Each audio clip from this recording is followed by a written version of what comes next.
You're tuned into the Unnecessary Harm podcast, where we drill down on issues of substance use and its cultural impact. Your host, Shane Varcoe, Executive Director of the Delgado Institute, with over 40 years' experience in youth and community work and a passion for building resilience. Hey, welcome back to the Unnecessary Harm podcast. Good to have you with us again. If you're coming back as a subscriber, if it's first time for you, welcome on board. Love to have you here. It's good. Today's guest battled addiction for nearly 2 decades, survived nearly 50 rehab attempts, several prison stays and seasons of homelessness, but emerged with some hard-won lessons. However, more than just important messaging advocating hope and healing, he has tasked this into tools to help others to avoid repeating his mess and to become advocates of hope, restoration and prevention. Consequently, Danny founded Encapsulator, a CBT-based video journaling app that helps people track their recovery, process trauma, and grow, all from a private, secure, yet still accountable space. His personal journey through addiction, relapse, homelessness, and healing makes him a living testament to what's possible when you refuse to give up and have the resources to enable such resilience. Danny Shannon, welcome to the Unnecessary Harm podcast. Shane, absolute pleasure to be here. Thank you for the introduction, mate. It's good to hear that stuff out loud. It puts a smile on my face, actually. I'm blessed. It is good, mate. Well, and I love it's not about blowing smoke up your skirt, mate. It's about telling the truth about a hard-won resiliency and a very, very, powerful lived experience. But look, obviously, some people will chime in because they know you and they want to hear you, and others know about Encapsulator. But there'll be a lot of people out there in our space, and that's one of the reasons we got you on, that don't really know much about you or even know you at all. So, we'll just kick off with a little bit of background so to get them a little bit more familiar with who Danny Shannon is. Now, it's you're hard won, and I'm going to say hard won because the journey is quite full on. Hard won resiliency, and your lived experience is very powerful. A lot of people talk about lived and living experience, and now they're trying to mine it for inappropriate ends. But your lived and living experience is very powerful, and I think it's a very helpful tool and resource that people can engage with.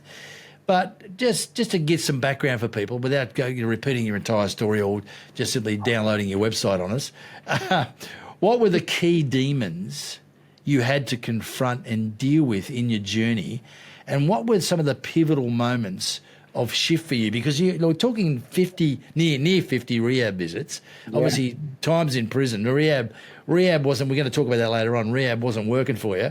So tell us a little bit, if you can. Of course, without causing any grief for yourself, mate, but it's going to empower our listeners. Some of the demons you confronted and dealt with, and what were those pivotal moments? What were some of the moments where it may have not been the moment, but moments of shift that helped you move forward away from addiction? Yeah, no worries, Shane. Thank you. Just a quick recap. Blessed today to be clean and sober. 15 years, 9 months, and 3 days. But who's brilliant? Counting. I'm counting, you're counting, I'm counting. Yeah. I did spend 17, 18 years out there using and abusing pretty much any substance I could get my hands on. My main drug of choice was heroin and meth. I was on the methadone for 13 years straight, and in that time I spent a lot of that time in prison, the better half of 10 years locked up between the ages of 18 and 28. I spent most of that time in custody, mate. Some of my lowest of lows, there's 2 main ones I talk about when sharing my rock bottoms. Is one of them would be living homeless under the bridge in Woolloomooloo. The worst of it would be hanging out in withdrawals, hungry, angry, lonely, sad, miserable existence. All I cared about was getting my next hit. And pretty much you could guarantee I was going to get that hit. And so that's one of my lows. And another one would be being locked up in a dry cell in Darcy 1 at Silverwater Prison. Again, hanging out, vomiting, shitting, pissing, wanting to change the way I feel, but not really have the option because you're on a concrete bed. I remember I buzzed up saying I was gonna take my life because I didn't know what else to do, you know. Yeah. And then they threw me in the concrete cell with nothing else. You know, that night, listen to this. That night I had a deck of cards. It's all I had in that cell, and I swear to God, Shane, I shuffled that deck and I said to myself, if I pull out the Queen of Hearts or the Ace of Hearts, I forget what it was, I'm going to kill myself. Wow. And, and that night I shuffled it and I fucking pulled out that card. I swear. And that's when I thought, well, what am I? And then I realised, well, I'm not going to kill myself.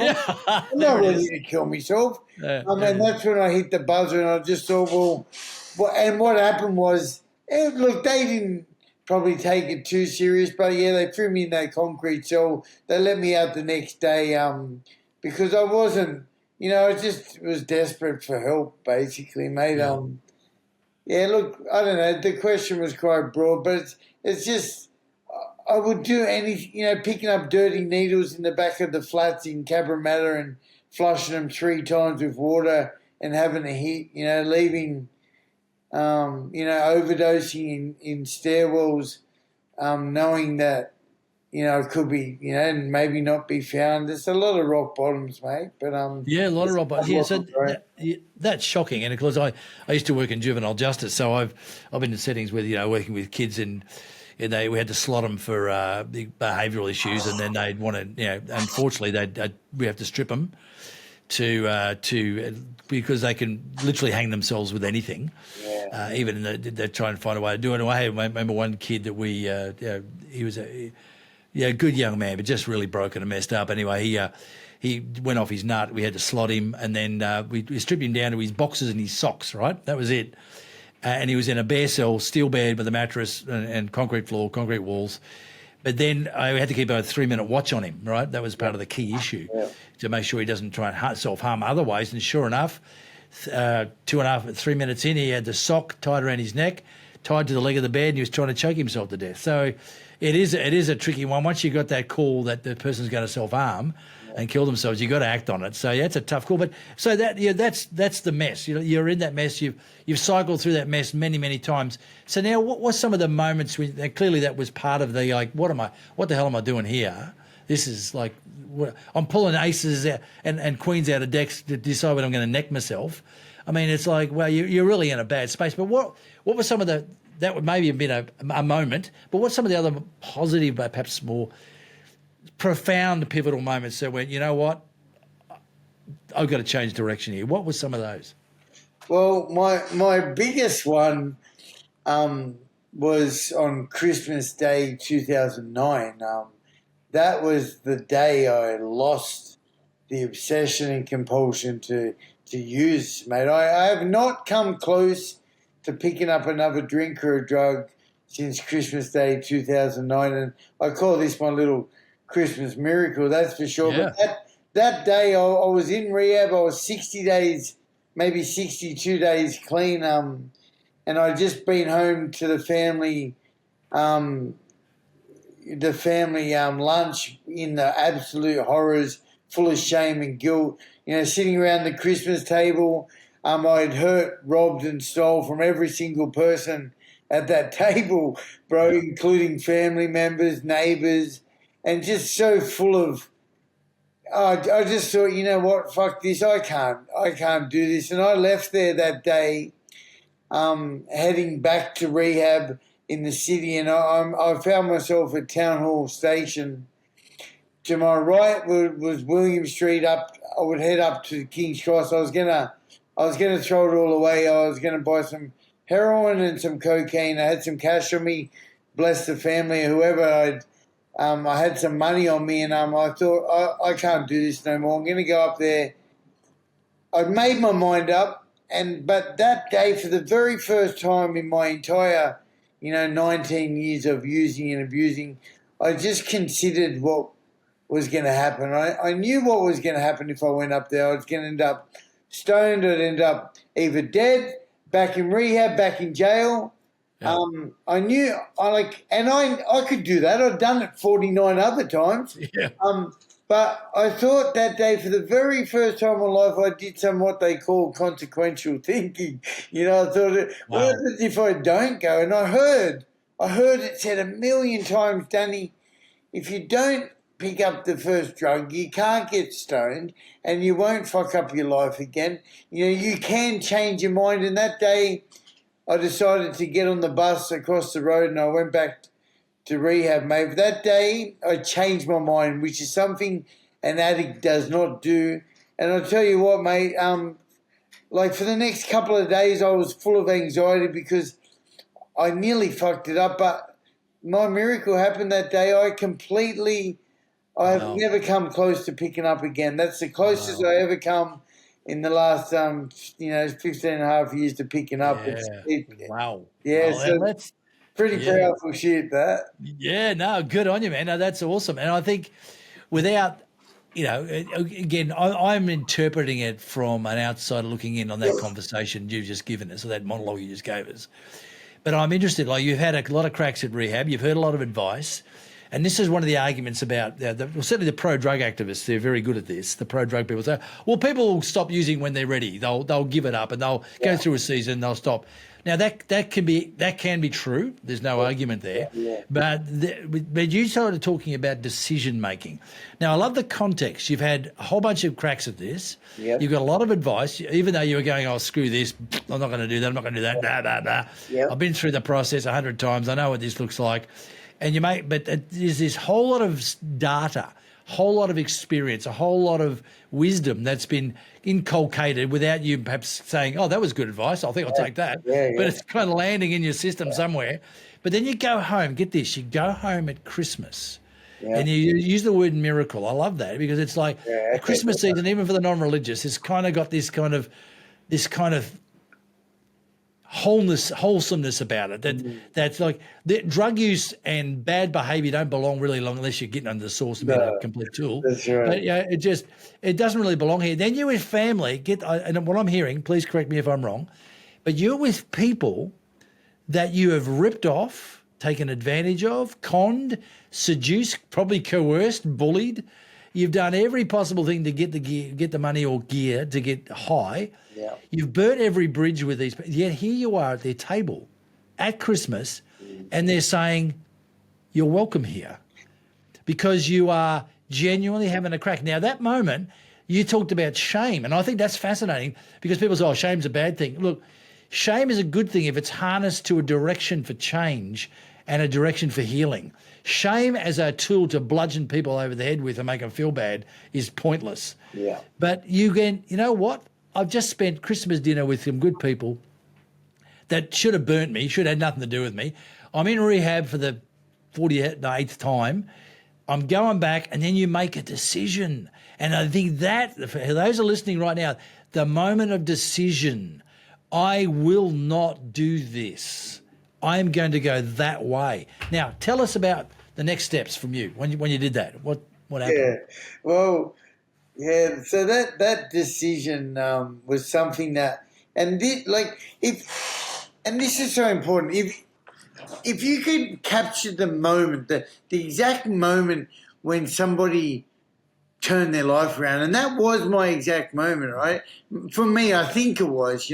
Obviously the next 15 and a half years, I've worked my ass off to keep what I've got. But I think that's the fact that I changed my mind, even knowing time after time again that it was almost impossible to change your mind. You can't hand over the money. You can't be about to hand over the money to buy those drugs and change your mind. It's not something that I'd ever done before. So that's the pivotal moment that you actually can.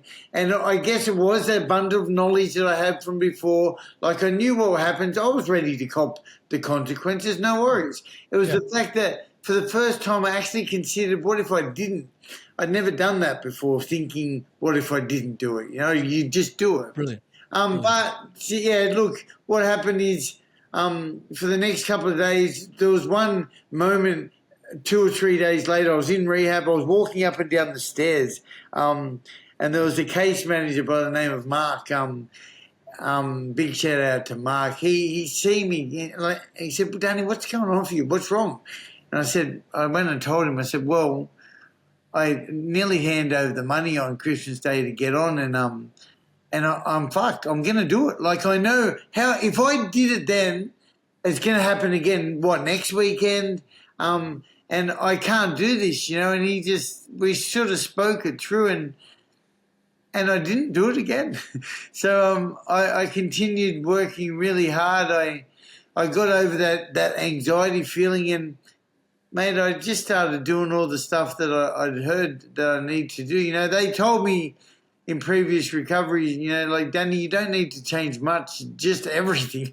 I had to change everything, Shane. Yeah. All the shit that I thought was working, I had to mix it all up, and mate, I basically had to get really uncomfortable for the next 12 months doing all this stuff I did not want to do. I didn't want to make phone calls to people who I was going to rely on. I didn't want to go out for coffees because I felt like the sickest person in the room wherever I went.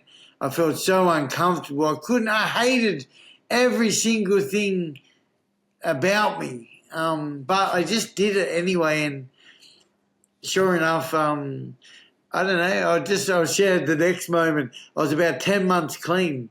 Now, I'm walking home from a meeting, a 12-step fellowship meeting. Yeah. It was 10:30 at night.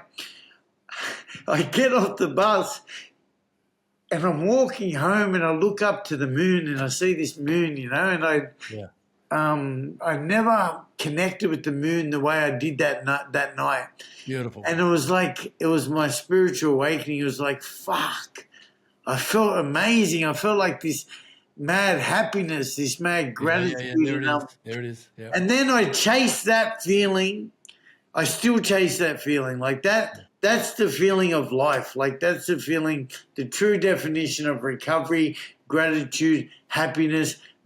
My spirit woke up that night, and it's kind of continued to keep waking up ever since, bro. Yeah, that's good, mate. No, I think that's a really important factor. In fact, an interview I just did very recently, we talked about the 12-step program, and it was one of the seminal recovery programs in the world. In fact, and now it's been evidence-based, properly clinically trialed and reviewed, and now it's evidence-based. We know that, and it is that spiritual component. I think it was Dr. Carl Jung, the famous Viennese School of Psychotherapy member. Jung.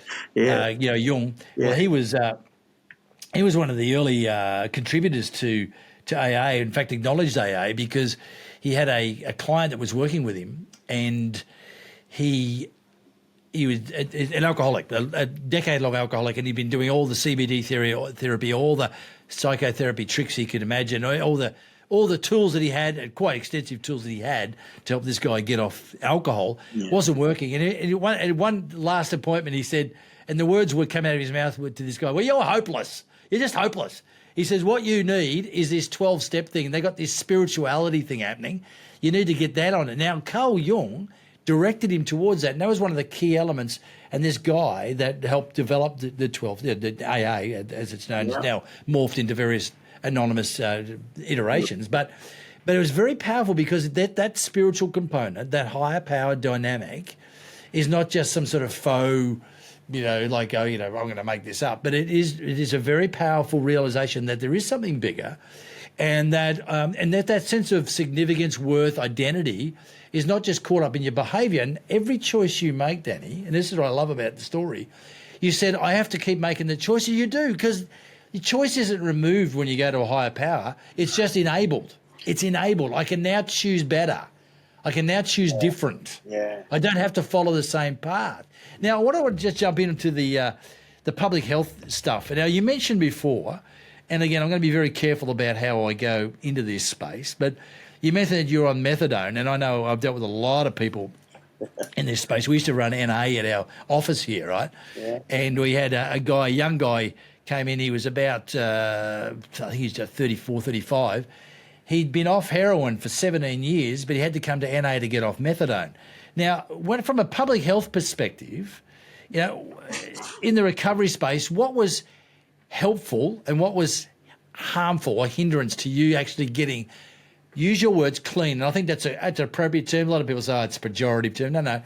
You use the word dirty because it's the filth that you bring into your body that you want to get rid of. It's not that you're dirty and you're filthy, but it's the crap that you're putting in your system that you want to get clean from. And that's a good analogy. So what was the public health model, for example, of methadone being the only option? Was that helpful or harmful to your recovery? Yeah, man. Like, two things there, the clean and dirty thing. Let's touch on that as well. But methadone saved my life for sure. Like, I'm pretty sure I would be dead if it wasn't for methadone because I was a pig. Like, I would use and abuse heroin. I overdosed many times when I was off the methadone. Imagine how many more times I would overdose if I wasn't on it. Because when you're on methadone, it's very hard to overdose because you got this high tolerance of opioids in your body, and you generally don't overdose unless you're taking pills. Absolutely, but yeah. So methadone saved my life. I was trapped on it for a long time. In fact, I was on it for 13 years. They told me you get on for 6 months, Danny, and then you get off it, and you have a better quality of life. Yeah.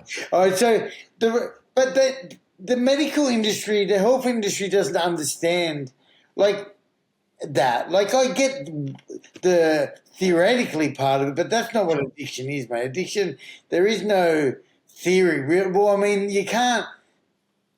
It's different for every single one of us, I think, you know. But anyway, so yeah, methadone was great for me. Like, it made a lot of the time when I went to jail, I wouldn't be hanging out. So that time when I was in the dry cell, threatening to kill myself, because I didn't have methadone. There it is. So imagine how many more times, maybe the other time I would have done that if it wasn't for the don't. So, yeah, so that's that. And as for the clean bit, you know, I am total abstinence. I haven't had a drink or a drug for a long, long time. Now, I use that term clean, and when you break down where that term came from, it actually come from the 12-step fellowship, I believe, and it was around giving a clean urinalysis, right? So or a dirty urinalysis, it determines someone not on substances. But in our community today, the word clean it's not liked by a lot of people because there's so many alternate therapies. People are allowed to smoke medical marijuana these days. It's fucking prescribed by the doctors. Also, people on methadone feel not part of. So I say the word clean, but bro, I reckon recovery equals your level of happiness, you know. If you say you're clean and you're on a journey of recovery, it's not up to me to determine that. It's up to you. And if you're comfortable with where you're at and if you're happy with your quality of life, you're in recovery, you know. So I don't want to label, for me, I say clean, but I don't want to label your recovery. It's none of my fucking business, mate. If you say you're clean and you're happy, that's good on you, mate. You know, I mean that from the bottom of my heart. Yeah, no, I think that's one of the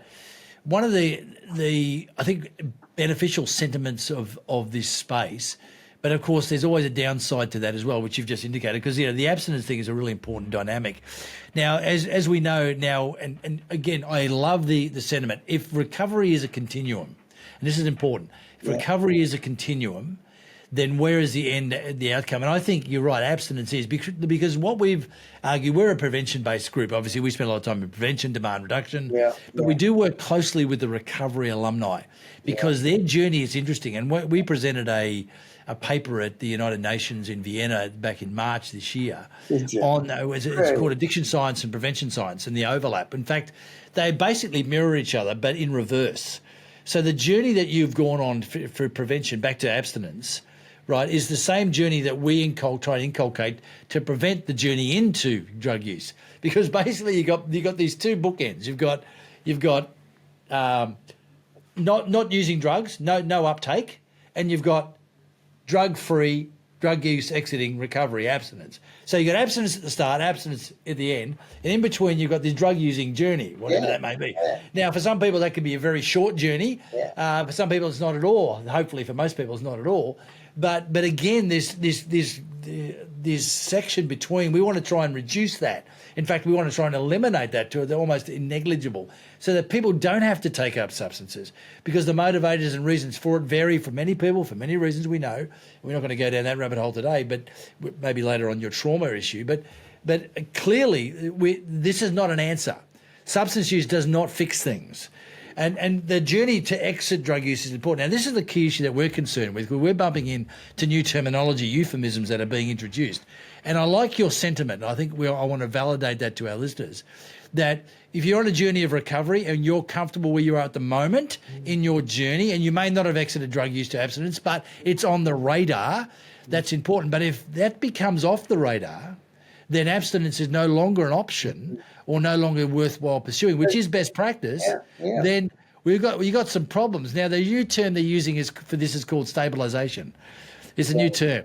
Oh, yes, I'm in recovery. Well, does that mean you're exiting drug use? No, I'm now happily using. Now, one of the reasons I want to bring that up is you may be aware of this. You may have been aware of this, but there's an institute in Melbourne, a fairly big one, that runs an annual injecting drug user survey. It's called the Super Mix study, right? They've been doing it for 25 years, following people who have been injecting drugs for 25 years. Yeah. And there's about 3,000 cohort, right? Yeah. Now, it's interesting when they come back and they give them $20 to show up, and that's great. And they come in and they do this thing. So these are people that are continuing to use drugs. Now, interestingly enough, the language that they couch, and I get what they're trying to do. No one wants to stigmatise people.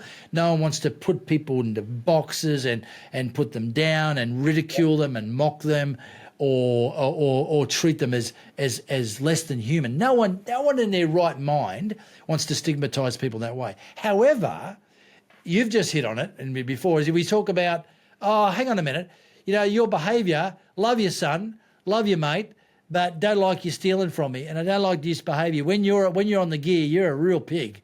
You're a real pig, man. I don't like this. It's not good. I want you to get off the gear. I love you. Oh, you're stigmatising me. You're stigmatising me.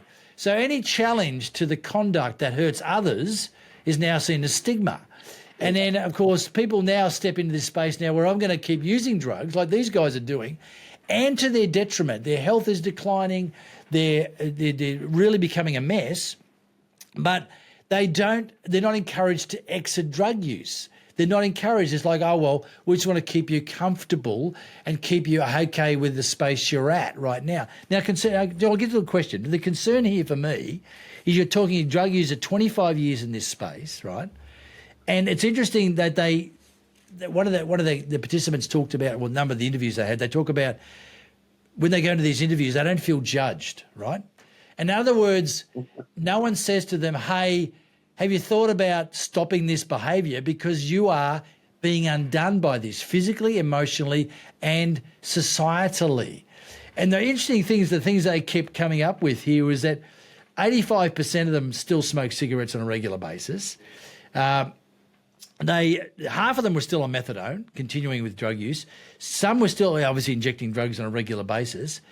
And all of these things, they talked about loneliness and social isolation. But what this survey then did, was turned the loneliness, social isolation that you talked about, the abandonment, the homelessness that they facilitated by their behaviour, right? So they made themselves isolated. They burnt all their relationships. They burnt all their accommodation options.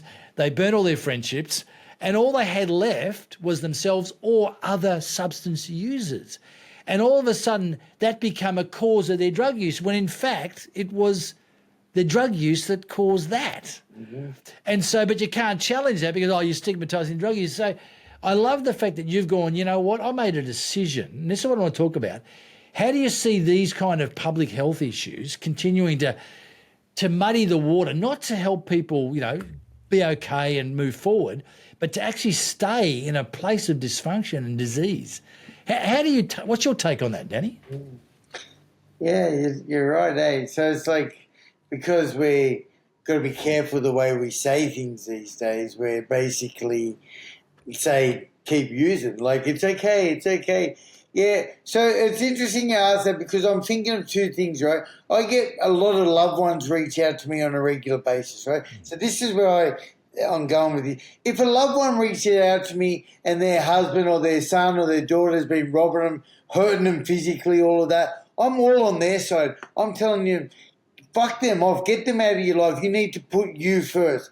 If the addict reaches out to me, I'm also on their side too. So, so what I feel like, and I'm always straight up with people too. This is my advice to anyone who's using is you can keep whinging, keep complaining, keep being a victim, but you are the only one that's going to fix this. You can't pay $1 million to fix your issues.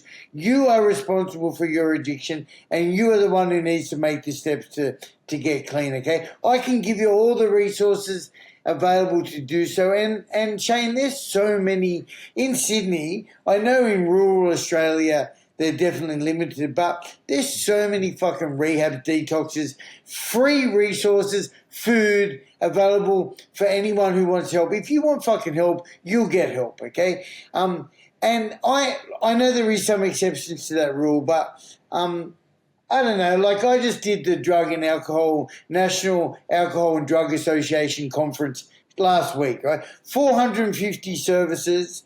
And bro, what you just said really rang true to me too. But it's like, it's okay now it's like society's afraid to tell people to fucking pull up and stop using drugs. You're killing your families. Like, how fucking dare you put your children in danger? Like, fuck off. Yeah. I'm really passionate. I think that's bullshit. Like, absolutely, you don't have any right to do that shit, you know? And you're the fucking one who's doing it, mate. So fucking stop. So, I don't know, like... Yeah, I think that can... Kids are involved, Shane. Like, I've got a beautiful 8-year-old daughter. Her mum's in fucking rehab at the moment. She's been there for 6 months. I'm the one doing all the fucking work. I'm the one paying for everything. And I'm supporting her. Don't get me wrong. Like, I want her to be okay. But for years, I copped that shit as well. So, yeah, bit of a... Yeah, look, I think that's important. And I think support, you see, this is the key issue. And I love the way, you're candid, mate, and I love it. Is we are not able to actually call out that which not just harms the individual but harms others. And I was at a conference in the ANZ Australian New Zealand conference. We presented a poster there about 3 years ago in Gold Coast. But they had, I think it was one of Odyssey House, they had a panel there, and they actually used the term drug use is child abuse, is domestic violence. Yes, it is. And I just went, well, hello. I mean, and this is what I say. We're involved with an international group working on the rights of the child, international rights of the child. Yeah, it's a working group with the World Federation Against Drugs on the international rights of the child, which is the only convention that mentions drug use, and not in a good way, and that children are supposed to be protected always from substances, always. So any practice, any policy, any legislation that actually undermines that protection of young people is just heinous and egregious in every level. And it's got to be called out. And I think what you've done there is important. But at the same time, and I deal with people from recovery sector all over the place, from all sorts of backgrounds. No one's going to sit there and say, you filthy, dirty junkie, I hate you, I wish you were dead. No one's doing that. No one's saying that. People are saying, hey, guys, this behaviour is bad. It's just bad. It's got to end because it's hurting so many people, not just you, but people around you. We've got to protect ourselves from this. And we want to protect you, but you won't let us. Guys, come on. Let's do something positive here. And this is where I think your Encapsulator program is really, really powerful because it does deal with trauma, not just that, I wanted to experiment with drugs, man. I want to be a party animal. And I got screwed. Okay, that's on you. But trauma is a very powerful leverage into the drug space. So tell us about, it's obviously abstinence-based, and I love that. We love that because, as I said before, life starts with abstinence, and after recovery, proper recovery, it ends with abstinence. So drugs are not supposed to be part of our life's experience. It's just stupidity. But it's there. So tell us about the abstinence-based healing process of Encapsulator. Thanks, Shane. You just mentioned the poster presentation. So this poster presentation behind me is actually what I just presented at at the conference Brilliant. last week as well. So and it's not abstinence based, by the way. It's look. I mean, everything. It was born in my on my journey of abstinence. Encapsulator is a tool that allows individuals to record and document their thoughts and feelings in a private, confidential space. Okay, so when we start to verbalize our hopes, our dreams, our fears out loud, we break down the barriers. Because a problem shared is a problem halved. Okay, once you have the opportunity to say it out loud once, you're separated from yourself. You say it once, you say it twice. You're way more likely to seek the professional help that you need when you're ready, and that right there is the power of Encapsulator. So we have expert design programs where it's not as if you just have to open up your phone and just start talking. We ask you questions on screen that'll guide you on a journey of personal development and discovery, So, again, I was at that conference with over 450 services. Every single drug and alcohol service in the world should have, and I say this might sound biased, but imagine if every single person on a journey of personal development had this opportunity to look back at where they were and where they are today, a tool to measure your growth, Shane, from where you started to where you're going, and to be able to look back and reflect your growth from week to week, month to month. So often clients would come up to me and say, Danny, when is it going to get better? Nothing's changed. And I'd look at them and I'd go, mate, John, you've changed so much. Have a look at your video. Go and have a look at what you were like when you first entered recovery. So we provide a legacy for future generations. We provide a safe place for individuals to talk about their thoughts and feelings without any judgment. And that in turn, Shane, provides a wonderful mental health and wellness tool for individuals on the journey of personal development and discovery. No, mate, I think it's fantastic. When I first bumped into it, I thought, gee, this is a really simple, but it's really clever. And again, I think one of the things about personal growth, and this is the thing, you've nailed it. I don't want to just repeat what you've said, but I want to emphasize it. Yeah. When you're on a journey and you're feeling like, and all of us go through the moments of even just other things, forget alcohol and other drugs. Let's talk about, vocational, family development, relationship development, whatever. Yeah. When you're on that space and you're looking from the inside out, you're working your butt off trying to figure out how to do it better. And on the outside, people looking in, sometimes they can't see much movement. But inside you, and then you start to feel like, is this changing? And without a reflective tool that can actually show you and measure, which is what this does. It measures. It's quantifiable. I love that. It's not just qualifiable, it's quantifiable. So people can look back, as you said to John, for example, John, check out your videos, mate, where you've been. Sure, you've got a long way to go, mate, but let's not talk about how far you fall short. Let's talk about where you've been and how you're going. And that kind of stuff encourages people, and they make the next decision. As you said, your recovery is a day-by-day, decision-by-decision proposition. Every day I can choose bad or good. I can choose clean or dirty. I can choose happy or sad. And about his choice. Now, we're not saying that choice is easy. We argue this on our World Resiliency Day platform. It is not always easy, but the choice is still there. And what you're doing in this recovery journey, Danny, is giving people capacity and agency to make the better choice. And that's important. And I think people who are listening to this, who may be stuck in the addiction cycle, whether it be on, medications or whatnot, whatever it is, or on illicit substances, this is a really good tool to start with. And of course, if you've got mentoring, you've got facilities and services that are available. All those things human contact's important, human mentoring. That's why AA, your 12-step programs are brilliant, having those spaces to go to. And that's inseparable, I think, from your app. But your app's a great place for people to start privately, Danny.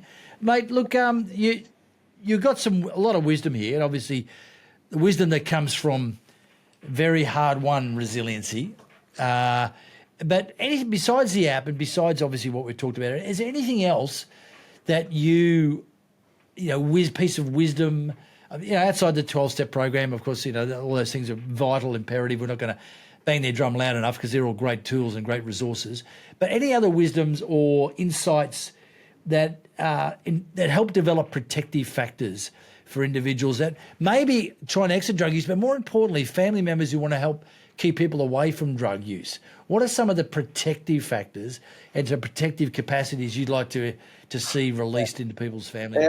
I'm so big on the family stuff, obviously, like you have my daughter, and all the family members are the ones who normally reach out to me too, so I've become this huge advocate for loved ones. I believe the family members are the true victims of addiction, because even at my lowest of low,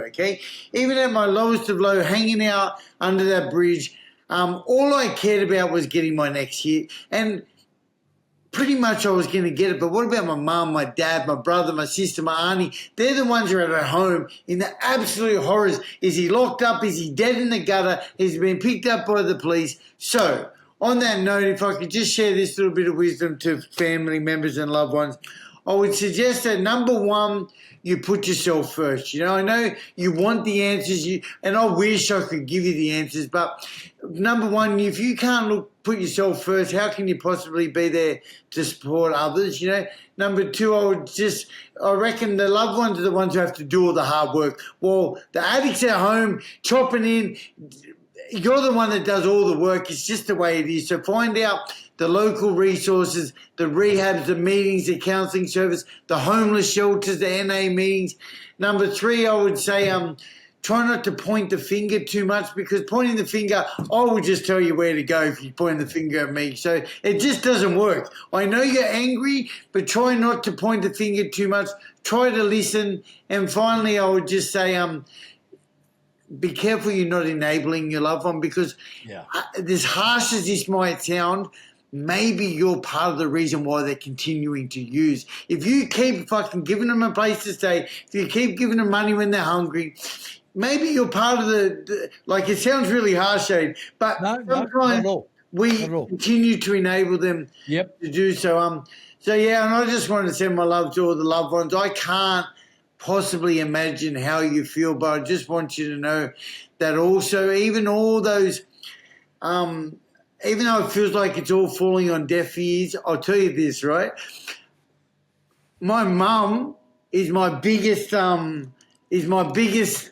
speak about my mum on every single interview I ever done, and that's because she never gave up. She continued doing exactly what you're doing, and I'll never forget all of that. Even though it looked like I never gave a fuck for all the time, I never took any of it seriously, but she's the one that I remember. So if you're a loved one, I would encourage you to put yourself first, but don't ever give up on them.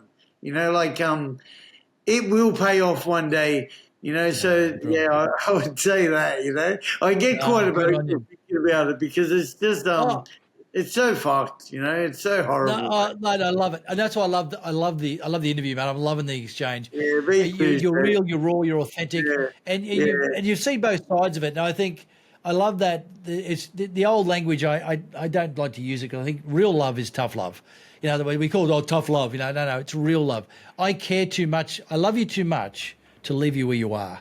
Yeah, I love you too much to leave you where you are. Now, that means that there's tactics that I might use, including I'm not going to give you that another $50. I'm not going to let you stay here anymore. I'm not going to bail you out of jail. I'm not going to. And I've had to work with my own family. My brother died actually last year now, way too early because of substance use. It didn't die of an overdose. He'd been clean for about 12 to 18 months. But it just wrecked his body. Body failed him in the end. Yes, it does. And that was just weed, by the way, high-end weed. So we won't go down that road today. But it really destroyed him. But my parents it's a horrible place. They loved their son. They both enabled him, but they also did the right things and protected him. And they loved him dearly and desperately. And in the end, he too acknowledged that and surrendered to that and really honoured them, even though he had taken advantage for so long. Danny, I'm loving the rawness. I'm loving the honesty. Look, anyone who hasn't looked at Encapsulator, I encourage you to have a look at it. Even if you're not in the using space, clearly if you are, engage the it's online. Engage the Encapsulator program, Encapsulator app, but also even if your loved one is in this space, have a look at the app. It may give you some insights and what Danny shared today, how to engage with your loved one and how not to engage with your loved one as well, so they can actually find a way forward. Okay. If I could just give one last shout out, Encapsulator support.